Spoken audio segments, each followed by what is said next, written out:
পাক গুপ্তচর বৃত্তির অভিযোগে সম্প্রতি কয়েকজনকে গ্রেপ্তার করা হয়েছে।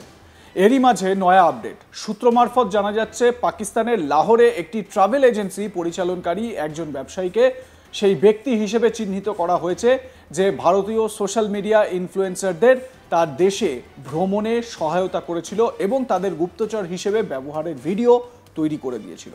পাকিস্তানের গুপ্তচর সংস্থা ইন্টার সার্ভিসেস ইন্টেলিজেন্স বা আইএসআই এর অধীনে কাজ করা লাহোরের সংস্থা জায়না ট্রাভেল অ্যান্ড ট্যুরিজম পরিচালনকারী ব্যবসায়ী নোশাবা শেহজাদ সম্প্রতি গ্রেপ্তার হওয়া জ্যোতি মালহোত্রার মতো ভারতীয় সোশ্যাল মিডিয়া ইনফ্লুয়েন্সার এবং আরও অনেককে পাকিস্তান ভ্রমণে সহায়তা করেছিল বলে সূত্র মারফত জানতে পারা যাচ্ছে। আইএসআই কর্তৃক ম্যাডাম এন নামে পরিচিত মিসেস শেহজাদ ভারতে গ্রেপ্তার হওয়া সোশ্যাল মিডিয়া ইনফ্লুয়েন্সারদের জিজ্ঞাসাবাদের সময় তদন্তকারীদের নজরে আসে। সূত্র মারফত জানা যাচ্ছে, ওই ব্যবসায়ী কমপক্ষে 500 জন গুপ্তচরের একটি বিশাল স্লিপার সেল নেটওয়ার্ক স্থাপনের জন্য কাজ করছিল, যারা ভারতে লুকিয়ে থাকতে পারে। মিসেস শেহজাদের স্বামী পাকিস্তানি সিভিল সার্ভিসের একজন অবসরপ্রাপ্ত কর্মী। পাকিস্তানি সেনাবাহিনী এবং আইএসআই তাকে ভারতে স্লিপার সেল নেটওয়ার্ক স্থাপনের নির্দেশ দিয়েছিল বলে সূত্রের খবর।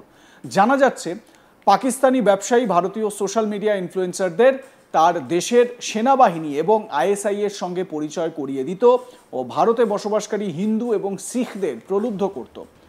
সূত্র আরও জানাচ্ছে যে সে গত 6 মাসে প্রায় 3000 ভারতীয় নাগরিক এবং 1500 অনাবাসী ভারতীয় বা এনআরআইকে পাকিস্তান ভ্রমণে সহায়তা করেছে।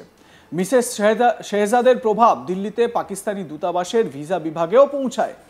সে ফার্স্ট সেক্রেটারি ভিসা সুহেল কামার এবং কাউন্সিলর বাণিজ্য উমর শেরিয়ারের সঙ্গে যোগাযোগ করেছিল, যার অর্থ মিসেস শেহজাদ যাকে চাইবে সে একটি ফোন করলেই সঙ্গে সঙ্গে পাকিস্তানের ভিসা পেয়ে যাবে। এবারে প্রশ্ন হচ্ছে, এই জ্যোতি মালহোত্রা এত সহজে পাকিস্তানের ভিসা কেন পেয়ে যাচ্ছিল? তাহলেও কি এখানে মিসেস এন বা শেহজাদ মিসেস শেহজাদের ভূমিকা রয়েছে? এখানেই শেষ নয়। আইএসআই অপারেটিভ ড্যানিশ ওরফে এহসান উর রহমানের সঙ্গেও যোগাযোগ করেছিল সে।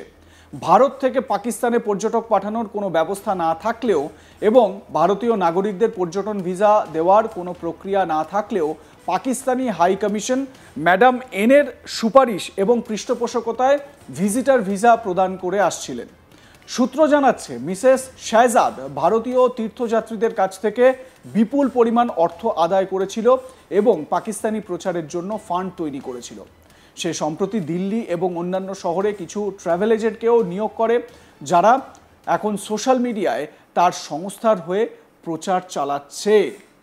এবারে প্রশ্ন হচ্ছে যে 500 জনের লিস্ট এই মিসেস এন বা শেহজাদ যে মহিলাকে আপনারা দেখতে পাচ্ছেন, এই 500 জনের লিস্ট তৈরি করেছেন। এই 500 জন কারা? জ্যোতি মালহোত্রা গ্রেপ্তার হয়েছে, আরও এক ইউটিউবারকে গ্রেপ্তার করা হয়েছে। মোটের ওপর দেখা যাচ্ছে যে 11 থেকে 12 জনকে গ্রেপ্তার করা হয়েছে, সংখ্যাটা আরও বাড়তে পারে।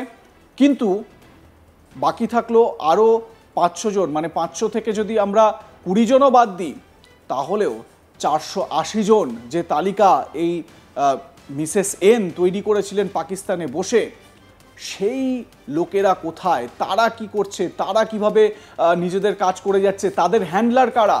পাকিস্তানের যে দূতাবাস দিল্লিতে রয়েছে, সেই দূতাবাসে বসেই হ্যান্ডলাররা তারা এই সমস্ত ষড়যন্ত্র করছে না তো?